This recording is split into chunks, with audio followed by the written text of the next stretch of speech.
Hey dudes, I'm Hilah, and today on Hilah Cooking, I've got a variation for your Thanksgiving table. We're gonna do a roast duck with a pomegranate glaze. Now, if you are from ye old England or you are a hunter, you might be pretty familiar with duck, but other people, this might be something new. So I'm really excited to share it with you. This is a special request from my buddy Kyle. So this one's for you, Kyle. What the duck?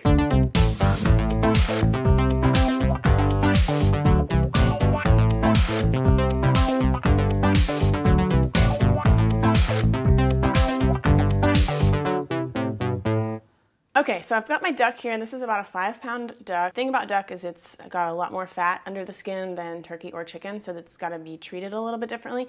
If you are a hunter or you know a hunter and you're using a wild duck though, it's probably going to have a little bit less fat than this one. But before I get my hands all ducky, I'm going to set this over here a little bit and work on my spice rub. I'm using several different things here. Duck is a really dark meat. If you ever had quail, it's similar to quail in flavor to me. And it really can stand up well to strong flavors, things that you might normally see on like beef or lamb. I'm gonna start out with some Szechuan peppercorns. These are actually not related to black peppercorns at all. They're used in Chinese 5-spice. You can see their interesting little shape here. Kind of smells like lavender, but to me it kind of tastes spicy and piney and earthy and woody and wintry and all that shit. Okay, got some of that in there. I've got some fennel seed, and this is a little bit of sweetness for our duck. So I'm gonna grind these together. Use your muscles. Try to get it as fine as you can. It smells delicious. And if you can't find the Szechuan peppercorns, you can just use black pepper. It's totally fine. That looks good. Now I'm gonna add in some coriander. This is already ground, and coriander is kind of a citrusy, orangish kind of flavor, I think. A couple teaspoons of salt, and some paprika. And the paprika is mostly for color, honestly, just to give it a nice, rich burnish. So let's mix those together. And then I'm gonna zest in the zest of 1 orange. And when you're zesting, you just want to make sure you only get the colored part of the skin. Stop once you reach that pale pith there, because that part is where all the bitterness is. And the zest, the outer part, is where all the flavor is. Flavor country. So however much that is, it's about a teaspoon. That'll do just fine. And now we can set this aside while we get our hands all gross. So I've taken off my rings. Look, it's like I'm not married anymore. Now accepting proposals, gents or ladies.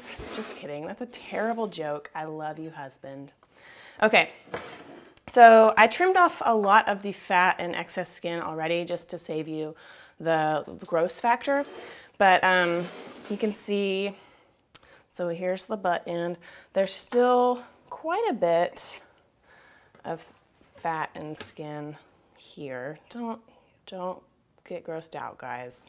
So I just want to trim that off. And you can save this and render it to give yourself some delicious duck fat that you can use to fry potatoes and eggs and things like that.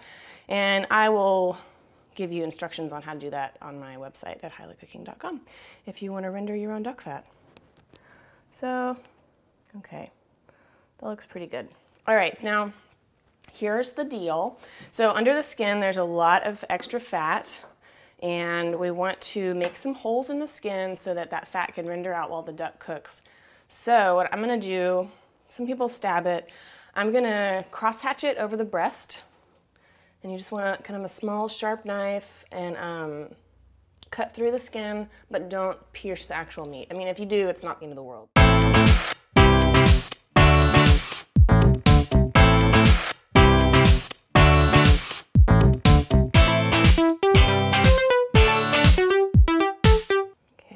These little areas here where there's extra kind of fat, I'm just gonna hold my knife almost parallel to the skin and just make a few holes like that to let that fat render out while it cooks. And we'll flip it over and do a little bit on this side too. So same thing, just where these little extra fatty areas are around the joints. Oh, and I wanted to mention too, a lot of people want to rinse a whole bird, like a turkey or a chicken or a duck, before they cook it. I really advise against that, unless you're eating the bird raw, which no one is. When you cook it, any kind of bacteria that's on the surface of the bird is going to get cooked and killed and become negligible. And when you rinse it in your sink, there's a high possibility that you're actually just spraying salmonella and germs like all over the kitchen, everywhere that water splashes off to. So, as I fling my hand that way, okay.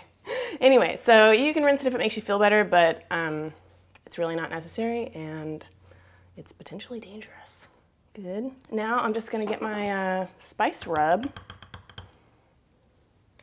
and I wanna rub some on the inside. This part's a little, that's what it feels like inside a duck. Kind of gross. Oh my God. Super gross. Okay. Just get it all in these little, see, I went all the way through, but it didn't actually pierce the meat, so we're still good. Once your bird is all rubbed down, get that orange that you had zested, and we're gonna save the juice. We're gonna make a little glaze with that later. And then tuck that shell into the cavity. And that one too. Get in there. And I've got some fresh rosemary. Hey, look guys, I do use rosemary sometimes. And I'm just gonna break that up and stick that in there too. Get some over on this side, buddy. And then we're gonna just tie the legs together with a little bit of kitchen twine. This is optional. It's just gonna kind of make the whole thing look a little prettier in the end. Don't need to pull it super tight, but just like that. And now for the really gross part. Just kidding, it doesn't get any grosser than that. I'm just gonna put this in the fridge for 2 hours and up to 24 hours. Leave it uncovered. I know it seems a little weird, but you want the skin to kind of dry out a little bit. So we're gonna put it in the fridge until we need it, until we're ready for it.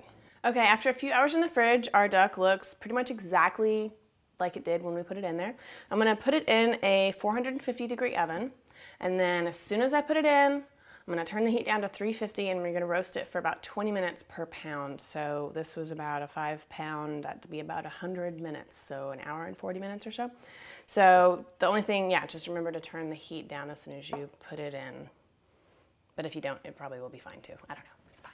Okay, I've taken my duck out. I checked the temperature here between the thigh and the body. You want to cook the duck until that is 180, but I took it out when it was about 165 because I'm going to put a glaze on it and then put it back in the oven. So the oven's heating up back to 450 right now.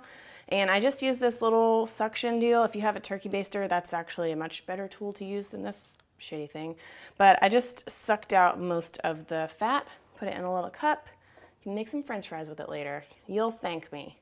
So this is the orange juice that we squeezed at the beginning, and a tablespoon of honey. And then I've got some pomegranate molasses here. This is ancient. I've had this for a long time, but still good. So we're gonna add some of that, and this is very tart, very concentrated pomegranate flavor. If you don't want to use this or you can't find this, any like Middle Eastern store will carry it, but cherry preserves or something like that would be good, and you could just leave the honey out. So a couple tablespoons of that and get that mixed up. I just wanna generously douse it, and the skin is nice and crispy, and this is just gonna kind of glaze it and make it shiny and a little bit sticky and delicious.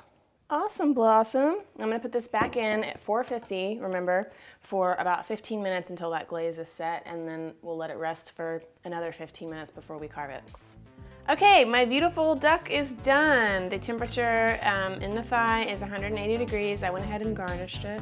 I've got some people coming over here in a minute to eat this, so I don't want to cut it up just yet. But if you check out my roasted chicken video, then I show you how to cut up chicken there, and it's the same thing. The anatomy is all the same, so I'm sure you can figure it out. But there you go. There's a beautiful duck recipe for you. Also, something else that goes well with this is the roasted Brussels sprouts that I did last fall, so check that out. Please remember to subscribe and check out HilahCooking.com.